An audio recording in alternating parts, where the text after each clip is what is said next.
comment ne plus se sentir coupable et être une véritable girl boss qui réussit à concilier vie familiale et vie professionnelle. Let's go! Hello! Moi c'est Aurora, je suis italienne, je suis coach d'empowerment, de personal branding et d'image de soi certifiée et ma mission c'est d'aider les working girls comme toi à devenir des véritables girl boss en unissant un mindset de girl boss avec une image forte. Car yes, je suis convaincue que l'image est un outil de développement personnel absolument sous-coté et que quand on arrive à exprimer à l'extérieur qui nous sommes à l'intérieur, c'est là où on attire à nous les bonnes personnes et les bons événements dans notre vie. Bienvenue à toi si tu es nouvelle sur cette chaîne, j'ai un cadeau pour toi. Yes, yes, yes, on traite bien les gens ici. Donc tu peux télécharger de façon absolument gratuite un PDF dont tu trouveras le link dans la barre d'infos contenant les 7 pièces incontournables que toute girl boss devrait avoir dans sa garde-robe. Bien sûr, ça me ferait super plaisir si tu me mettais un pouce bleu pour montrer à YouTube que tu apprécies mes vidéos et si ce n'est pas déjà fait, abonne-toi tout de suite à cette chaîne et aussi appuie sur la cloche pour ne rater aucune vidéo. Ici, on est pour parler de businesswoman, de problématiques liées au travail, mais aussi à notre vie personnelle et à notre mindset de girl boss. Suis-moi pour plus de conseils aussi sur Instagram où je publie tous les jours plein de tips. Mais rentrons dans le vif du sujet. Si tu as cliqué sur cette vidéo, c'est que tu as envie de te déculpabiliser de ce qui se passe. Peut-être tu te sens coupable de plein de choses.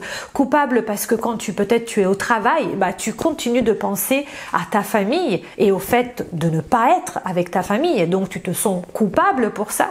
Ou peut-être quand tu es avec ta famille, tu te rappelles que tu as laissé au bureau un dossier en suspens et donc tu te sens coupable de ne pas avoir pu finaliser ton dossier, donc de ne pas être une très bonne employée ou manager.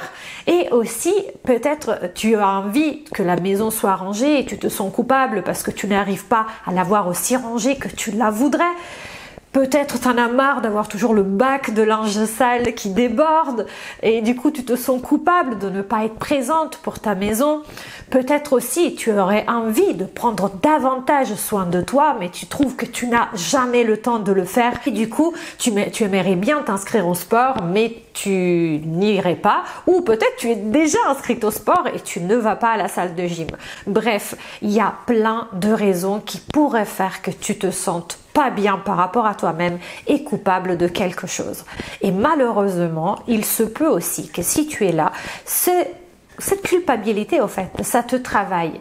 Et la conséquence de tout ça, c'est que tu n'arrives pas à vivre le moment présent.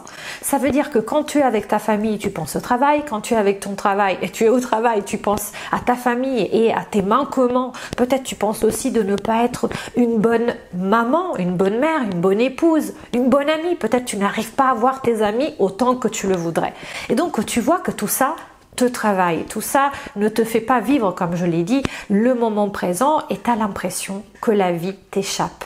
Le temps passe et tu as l'impression que cette vie ne t'appartient pas, qu'elle s'échappe, tu te sens frustré parce que c'est comme si des éléments extérieurs te faisaient perdre de vue ton temps et ta vie. Donc tu ne vis pas de la façon dont tu voudrais vivre et tu n'arrives pas à te réaliser en tant que girl boss.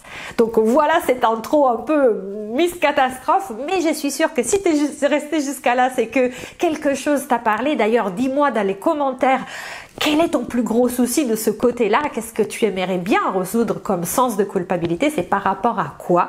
Et là, on va voir justement ensemble comment se défaire de ce sentiment de culpabilité, comment tu peux faire pour reprendre les rênes de ta vie et pour encore une fois réussir à devenir la femme que tu souhaites devenir, cette girl boss puissante que tu es et tu sais être au fond de toi. T'imagines bien que si aujourd'hui je peux te parler de ça, bien sûr je suis coach certifié, mais pourquoi je suis coach là-dedans? Parce que je suis passée par là. J'ai aussi 2 enfants, un mari, une maison, un travail et de plus Ok, je me suis lancée en tant qu'entrepreneuse et du coup, forcément, ça a rajouté du stress. Donc, si je passe par là, c'est que j'ai vécu ce que tu vis en ce moment et donc je peux t'aider. D'ailleurs, si tu as besoin d'être accompagné à coaching, n'hésite pas à remplir le questionnaire dans la barre d'infos ci-dessous et je te rappellerai pour t'offrir une heure de coaching, mais ne le fais que si tu as réellement envie d'être accompagné, si tu es prête à investir sur toi-même.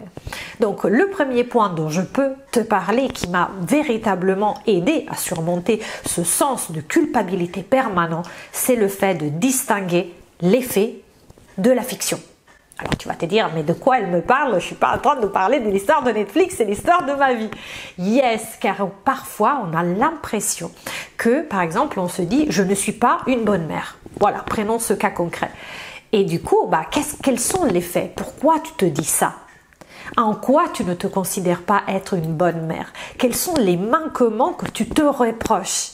Et qu'est-ce qui est vrai là-dedans? Est-ce que c'est véritablement vrai que tu n'es pas une bonne mère? Ou c'est juste une impression? Ou c'est juste qu'on t'a regardé de travers chez ta belle famille? Ou c'est juste qu'une amie t'a fait une considération peut-être de façon maladroite pour se comparer à toi? Et du coup, par rapport à elle, tu t'es sentie une mauvaise mère. Donc, distingue quels sont les faits. Alors, les faits, concrètement, comment faire pour les distinguer? Un fait, c'est quelque chose d'universel qui est en plus absolument neutre et qui serait pareil pour tout le monde. Si par exemple, ta meilleure amie t'a dit « à ta place, je ne resterai pas jusqu'à 9 h du soir au travail plutôt que de rentrer pour être avec mon enfant », voilà, mon ami m'a dit texto, tu ouvres les guillemets et tu mets la phrase, ça c'est un fait, ça a été vraiment dit. En revanche, je pense que ma meilleure amie me juge être une mauvaise mère.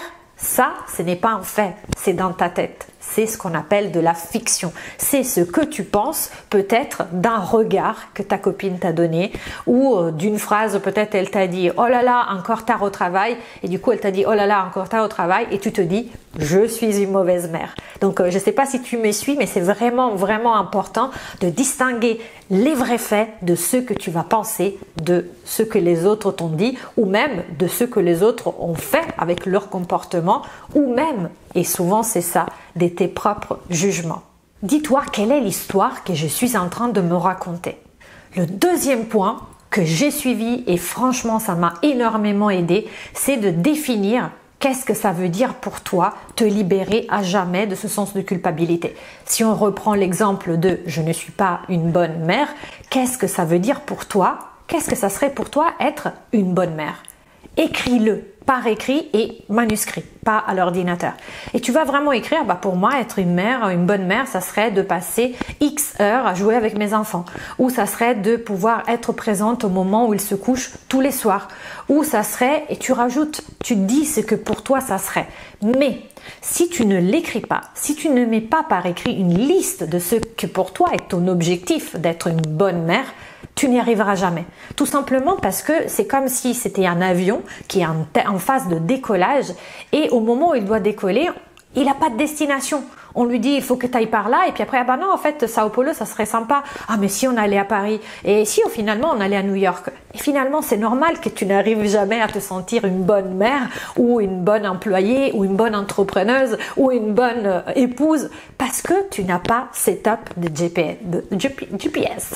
Tu n'as pas fixé ton GPS. Donc c'est la première étape, c'est de vraiment mettre par écrit qu'est-ce que ça veut dire pour toi être tracé relativement à cette problématique. C'est ultra important de le faire. Et dis-toi aussi, interroge-toi quand tu fais ce job, de ne pas mettre par écrit dans ta liste de choses que tu devrais être pour pouvoir te sentir une bonne mère, une bonne employée, une bonne épouse, de ne pas mettre ça par écrit, la pensée des autres. C'est pas parce que pour mon père à moi, je te fais mon exemple, pour mon père, une bonne maman, c'est quelqu'un qui reste le plus proche possible de ses enfants, qui ne part jamais en voyage, qui le soir ne sort pas avec les copines, parce que c'est la mentalité de mon père, c'est la famille comme ça, j'ai été éduquée comme ça. Maintenant, tu peux aussi remettre en discussion tout ça. Est-ce que la pensée des autres sur ce qu'est être une bonne maman, une bonne épouse, une bonne employée, tu la partages? Est-ce que tu la crois vraie? Parce que tu peux aussi décider que cette pensée est la leur et tu respectes les autres pour penser ça, mais ça ne t'appartient pas. Donc fais attention à ne pas mettre dans ta liste GPS des pensées parasites qui ne t'appartiennent pas, mais que tu crois, en fait, qui pour toi sont là parce que c'est des croyances en fait. Interroge, pose-toi les bonnes questions. Est-ce qu'aujourd'hui, j'ai décidé sciemment de croire vrai que pour rester par exemple, pour être une bonne employée, pour montrer qu'on est une working girl, il faille y rester jusqu'à 20h30 tous les soirs au travail.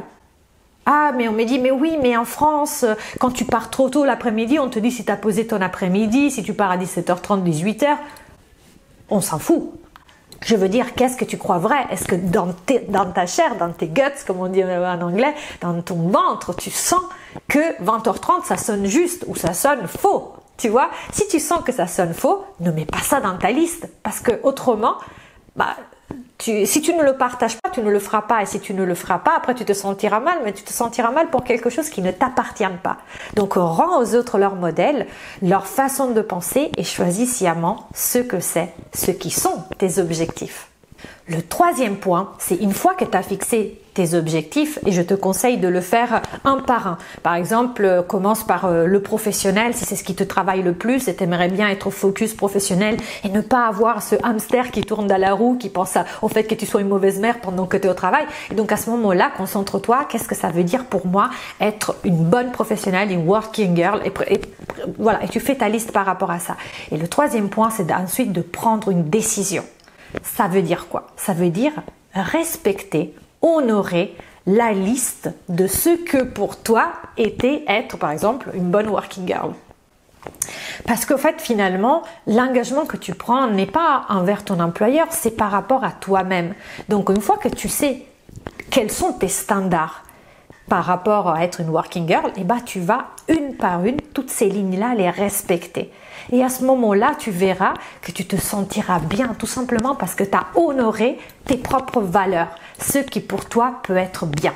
Et bien sûr, quand tu fais ça, quand tu prends cette décision, prépare-toi à décevoir les autres ou à ne pas avoir tout le monde qui va dans ton sens. C'est absolument normal que au moment où tu prends la décision, tu sois consciente que ça va pas être rainbows and daisies, on dit en anglais, genre fleurs et papillons, un truc comme ça. Voilà, tu le sais. Non, rainbow c'est pas fleur, pardon. C'est arc-en-ciel et daisy c'est les marguerites. Bon bref, vous m'aurez comprise. Mais en tout cas, dis-toi que tu dois être prête à ça parce que sinon, à la première personne qui te regarde de travers, à la première remarque de ton mari, de ton manager, etc. parce que tu as décidé par exemple que être une bonne employée, ce n'était pas de partir à 20h30 tous les soirs, et dès qu'on va te dire à 18h30, ah tu as pris ton après-midi, et là tu vas dire, oh punaise, demain je vais rester tard parce que j'ai fait une connerie. Tu vois? Donc prépare-toi au contraire à dire, ok, on me dit ça et je réponds oui et j'ai terminé mon travail, je suis ravie, tu vois, je suis hyper efficace.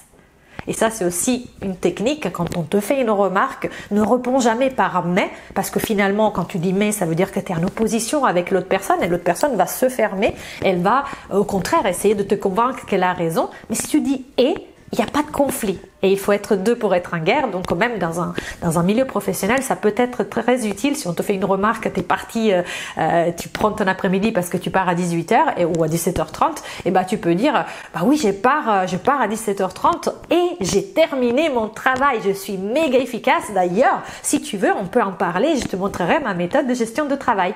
Donc tu vois, et de cette façon, il n'y a pas d'opposition parce que tu n'as pas donné tort à l'autre raison. Bon bref, ça c'était une petite parenthèse. Mais en tout cas, prépare-toi à affronter les obstacles et prépare ton cerveau à réagir. Ok, si on me fait une remarque, je réagirai comment? De façon à pouvoir bien rester droite dans tes bottes et à ne pas décevoir la seule personne qui est importante pour toi, qui est toi-même. Le quatrième point, c'est d'apprendre à poser ses limites. Alors tu vas me dire pourquoi, qu'est-ce que ça a à voir avec le fait de me sentir coupable? Finalement, quand les autres te font encore une fois une remarque négative, on te reproche quelque chose et pourtant tu as pris la décision de changer pour pouvoir honorer les engagements que tu as pris avec toi-même, finalement notre cerveau, il veut nous garder dans une zone de safe, de sécurité. Donc il est plus à même de faire un pas en arrière et de revenir à l'ancien status quo, même si finalement ça nous plaisait pas de partir tard par exemple au travail, plutôt que de c'est dur de affronter quelque part le fait de décevoir les autres. Mais si tu peux pas changer le comportement des autres, quand je dis de poser des limites, ça ne veut pas dire vouloir que les autres changent. Ça s'appelle de la manipulation, et si je savais comment faire pour que ça marche sur le long terme, parce que la manipulation ça marche mais sur le court terme, mais sur le long terme ça ne marche jamais. On n'a pas des fils pour manœuvrer les gens. En revanche, on peut en fait maîtriser notre mindset. Et donc, par exemple, ce que tu peux faire pour mettre les limites, c'est de dire à tes collègues, alors, au moment où il n'y a pas de guerre, il n'y a rien voilà, tu dis, au fait, je vous préviens, après 18h, ne mettez pas de réunion pour moi, parce que c'est pas contre vous, mais je n'y serai pas. Et là, ils vont se dire, pourquoi ça? Parce que je n'y serai pas, j'aurais terminé mon travail. Donc, s'il vous plaît, mettez les réunions au plus tard à 17h pour que à 18h, ça soit terminé. Et au début, ils vont rigoler, ils vont te rigoler au nez, ils vont penser que tu es lazy, que tu es un peu, comment dire, fainéante, etc. Mais finalement, dis-toi un truc. La foi, et tu leur dis aussi, parce que poser les limites, c'est pas juste dire mettez des réunions à 17h ou plus tard, parce que si vous les mettez à 18h, je n'y serai pas. C'est aussi de leur dire, et si vous mettez des réunions à 18h, ne m'en voulez pas, je n'y serai pas. Je n'y serai pas. Et bien sûr, s'ils le font, parce qu'ils vont le faire, s'ils ont l'habitude de le faire, ils vont pas changer juste parce que tu leur as dit. Et c'est après d'honorer ce que tu as dit. C'est-à-dire qu'à 18h, il y a la réunion. Je suis vraiment désolée, tu fais refuser sur Outlook et tu vas pas. Alors, ils vont le faire une fois, deux fois, trois fois. Au bout d'un moment, ils vont se rendre compte que tu n'y seras pas. Et donc, ils vont essayer de changer. Ou ils en ont rien à faire que tu sois là. Et encore mieux, je dirais, comme ça, tu vas pas faire juste de la présence inutile à des réunions dont tout le monde s'en fout et où tu n'es d'aucune utilité. Donc, tu vois, c'est vraiment important de set the boundaries, de poser les limites et ensuite de les honorer. Parce que finalement, au contraire, si ils te reposent une réunion à 18h et que finalement, tu râles, mais tu vas, pour eux, ta parole n'aura plus aucun sens. Donc, fais attention à ça. De cette façon, tu verras que si tu respectes ces 4 points, tu auras beaucoup moins le hamster, tu te sentiras libéré de ce sens de culpabilité, tout simplement parce que tu sauras comment faire pour être cette personne. Tu auras décidé de devenir cette personne qui est une bonne épouse, et aussi une bonne working girl, et aussi une bonne mère, et aussi elle est présente pour ses amis, parce que c'est possible, c'est juste une question d'organisation. Si d'ailleurs tu vas avoir des conseils là-dessus, n'hésite pas de me mettre un commentaire et je serai ravie de te faire une vidéo sur ça. En tout cas, j'espère que cette vidéo t'a plu. Si c'est le cas, mets-moi un pouce bleu, abonne-toi à la chaîne, abonne-toi aussi à Instagram, et d'ici la prochaine vidéo, je te dis ciao et à la prochaine.